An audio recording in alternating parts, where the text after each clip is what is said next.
My brothers and sisters, upon us is the greatest month of the year, the month of Ramadan. A month in which, my brothers and sisters, the Prophet of Allah, he says, if the people knew what was in the month of Ramadan, they would wish that the whole year was Ramadan. The reality is, my brothers and sisters, is we don't know the reality of this blessed month. For many of us, month of Ramadan is a month within the year that ticks over as the clock ticks. But wallahi, in reality, my brothers and sisters, this is not the case. The month of Ramadan is a gift. The month of Ramadan is a ni'mah. It's a blessing from Allah subhanahu wa ta'ala. And the truth of this is, my brothers, that Allah subhanahu wa ta'ala, when He sends the month of Ramadan, He sends it as a blessing and as a gift to His people, to His ummah.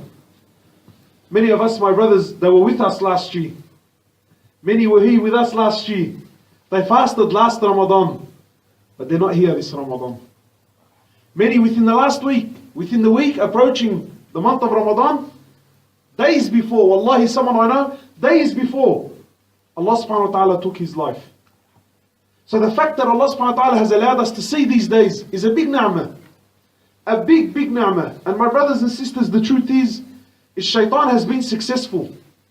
Shaitan has been successful in convincing the ummah of Muhammad sallallahu alayhi wasallam that the month of Ramadan is a festive month.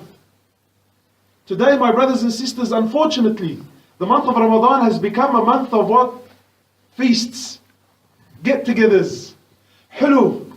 In fact, now when you go to the hulu shop, there's specialized hulu that's only made in the month of Ramadan. I'm not saying this stuff is haram, but I'm trying to get you to a place, inshallah. This is the month, my brothers, that Sahaba would spend months.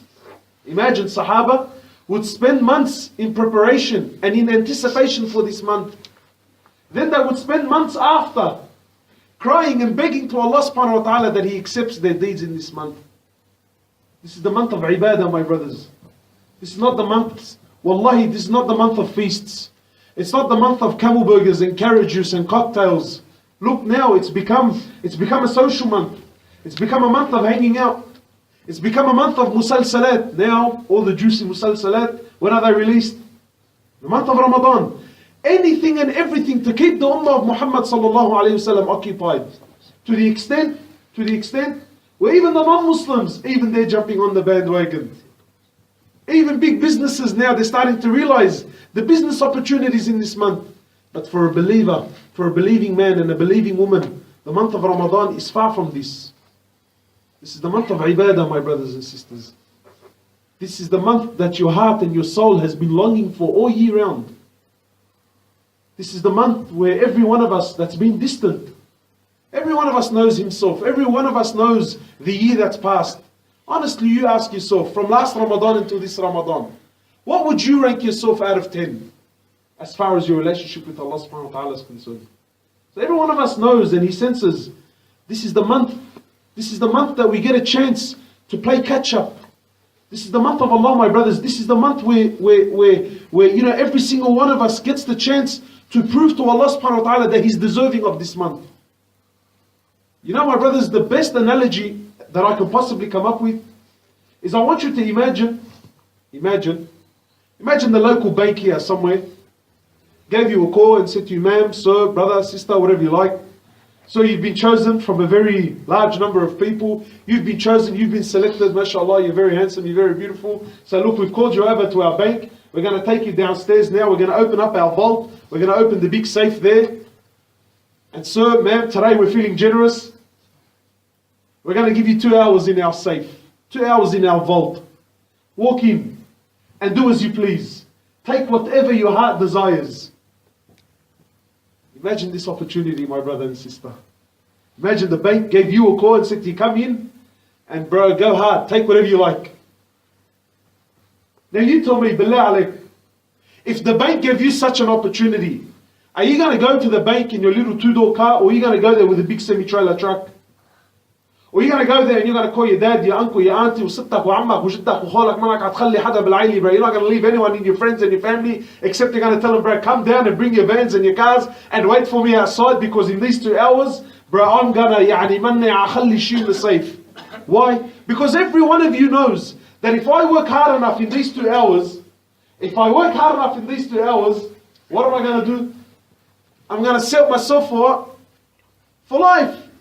If I work hard enough in these 2 hours, bro, I don't need to work again.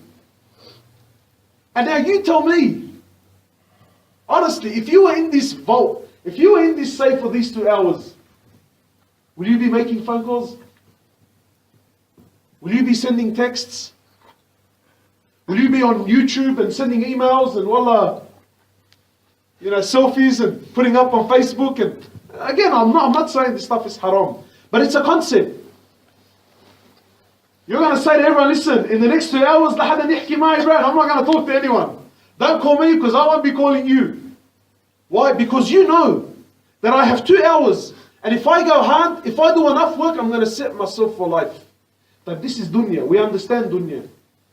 My brothers and sisters, what about a month when Allah subhanahu wa ta'ala says to you that the gates of my Jannah are opened and the gates to my hellfire are closed? And ask me for whatever you desire and I will give. Honestly, my brothers and sisters. My brothers, we need to understand, wallahi, this is the month. This is the month in which every single night, Allah Azza wa Jal looks down upon His ummah. And He handpicks those that He wants, those that He desires, and says, you, hellfire has been made haram on you. These are the nights now, tonight. These are the nights, my brothers and sisters. Allah Azza wa Jal looks down and says, you my brother, you my sister, you will do Hajj this year. You will do Umrah. You my sister, I will bless you with a blessed child. Allahu Akbar. These are the nights, my brothers. How will I be spending these nights? How? Hanging out, chit-chatting, doing the things that you know as well as I do. We can do them outside the month of Ramadan. Or will you be of those very few that will take this month very seriously and work hard and get their fruits at the end of it, my brothers? The race is on, my brothers and sisters, wallahi. What's this now? Day 3? Day 3. 3 days have gone. They're never coming back. 3 days have passed. Wallahi, my brothers, I'm telling you. I know brothers who started from the first day of Ramadan. They're already halfway through the Quran. I know of people that are already praying 2-3 hours tahajjud every single night. Of course, this is not the benchmark.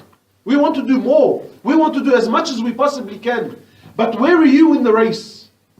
Where are you in this 1.6 billion Muslims? The race is on. Some are running. Some, they're still at home as we speak. They're still having hulu and I don't know what they're eating. So where are you in the race? Where do you fit?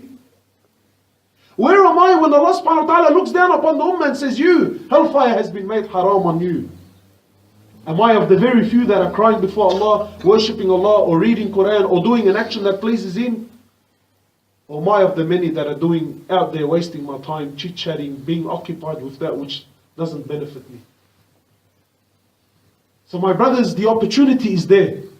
And wallahi, I take an oath by Allah. I promise you, my brother and my sister, this is the month, if you give it its rights, if you give it its haqq, you can go from zero to hero. Wallahi, you can.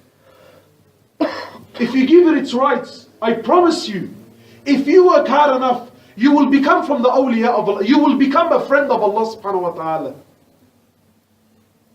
Allah subhanahu wa ta'ala, He says, if you come to me a handspan, imagine the concept. Allah is saying, if you come to me a handspan, I come to you an arm's length. If you come to me walking, I come to you running. What an opportunity we have. Wallahi, what an opportunity we have. My brothers and sisters, I'm begging you, do not waste these days. Wallahi, do not waste every single opportunity. Every opportunity, like the man in the vault, like you pictured yourself in the vault in those 2 hours, you didn't picture sleep, you didn't picture rest, you didn't picture sitting down for anything, you pictured working for the maximum of those 2 hours. Wallahi, every minute that passes you by in Ramadan is far worse than the man who took a nap in the vault of the bank. Why? It's a minute I've lost and I can never ever bring it back. So my brothers, this is your opportunity. This is your opportunity to make up for a wasted year. And my brothers and sisters, I have to end, because I'm generally a very negative person. So I really have to end with a warning of Muhammad sallallahu alayhi wasallam. Because yes, my brothers, this is the month of rahmah, and this is the month of opportunity, and this is the month of ibadah, and this is the month where you can reach levels. But it is also the month, my brothers and sisters, that he sallallahu alayhi wasallam, the man who had rahmah for his enemies, the man who prayed the janazah on the leader of the hypocrites and made dua for him, Umar ibn al-Khattab, when he seen this, his eyes were rolling backwards. O Prophet of Allah, you're leading the prayer on the leader of the hypocrites? Look at the rahmah in his heart. This is the same man, my brothers and sisters, who stood in his masjid in front of the greatest ummah to ever walk the earth. Imagine, for Sahaba to hear this. And as he stood before the greatest ummah, he stands there before them and he says, may he be disgraced. May he be disgraced. May his nose be rubbed in the dirt in humiliation. You know, my brothers and sisters, for Sahaba to hear the Prophet curse such a person, wallahi, they shook in their boots. O Prophet of Allah, you didn't curse your enemy.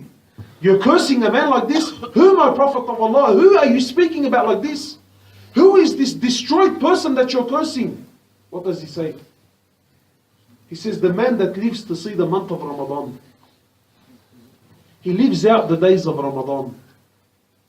He finishes Ramadan and he doesn't have his sins forgiven by Allah. May this person be disgraced. So my brothers, with great opportunities comes a great warning from Allah subhanahu wa ta'ala. So please, my brothers and sisters, I urge every one of you to take this month as serious as you can. And to worship Allah in this month like you've never worshipped Him before. And my brothers, I tell you, and I promise you, you keep working and you keep working and you keep working until the day of Eid. When the day of Eid comes, that's the day of our feasting. That's the day of our hulu. That's the day of our cocktails and our camel burgers and whatever you wish. That's the day when we will walk in the streets and celebrate. Not now. Now is the time of ibadah. So we ask Allah subhanahu wa ta'ala to make us of those who are successful in this blessed month. And once again, I urge you that you do the absolute best that you can and do not waste a minute in this blessed month. Jazakallah khairan.